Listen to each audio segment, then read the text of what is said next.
গত 17 বছর উন্নয়নের নামে লুটপাট হয়েছে। আমি ঢাকা 11 আসনে মাদক সন্ত্রাস এবং চাঁদা মুক্ত করতে চাই এবং এই কাজটা আমি করতে চাই পরিকল্পিতভাবে। কমিউনিটি বেস সোসাইটি করে, যেসব জায়গায় নাই সোসাইটি ওইসব জায়গায় করে সিসিটিভি ক্যামেরা লাগাবো, গেট লাগাবো, নাইট গাইড রাখবো এবং চিহ্নিত করব সিসিটিভির মাধ্যমে কোথায় মাদক বিক্রি হয়, কোথায় সন্ত্রাস হয়, কোথায় ইভটিজিং হয়। এগুলি আমরা জনগণকে সাথে নিয়ে প্রশাসনকে বাধ্য করব এই কাজগুলি করার জন্য। প্রথমত আমার এটা কাজ, গ্যাস নাই এই এলাকায়। আমরা 1991 সনে এই এলাকায় একরমুক্ত করেছি, গ্যাস পানি বিদ্যুৎ দিয়েছিলাম। গত 17 বছর উন্নয়নের নামে লুটপাট হয়েছে। আমরা চেষ্টা করব গ্যাসের সমস্যাটা দ্রুত সমাধান করতে। ইনশাল্লাহ এই এলাকার মানুষ বিগত সময়ে বিএনপির কাছ থেকে অনেক উন্নয়নমূলক কাজ পেয়েছে।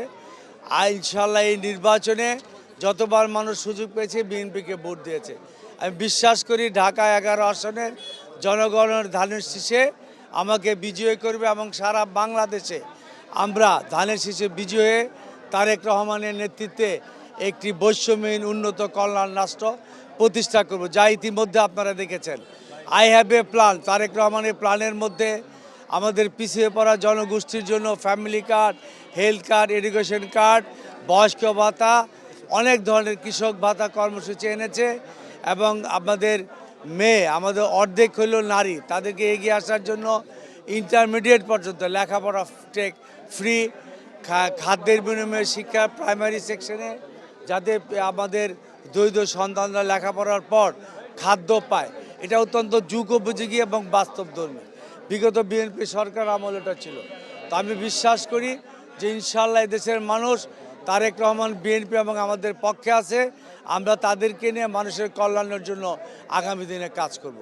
ধন্যবাদ। সন্ত্রাসী এই যে হাদির হত্যাকাণ্ডটা অত্যন্ত ব্যথিত করেছে আমাকে। এই ছেলেটা একটা সাহসী সন্তান।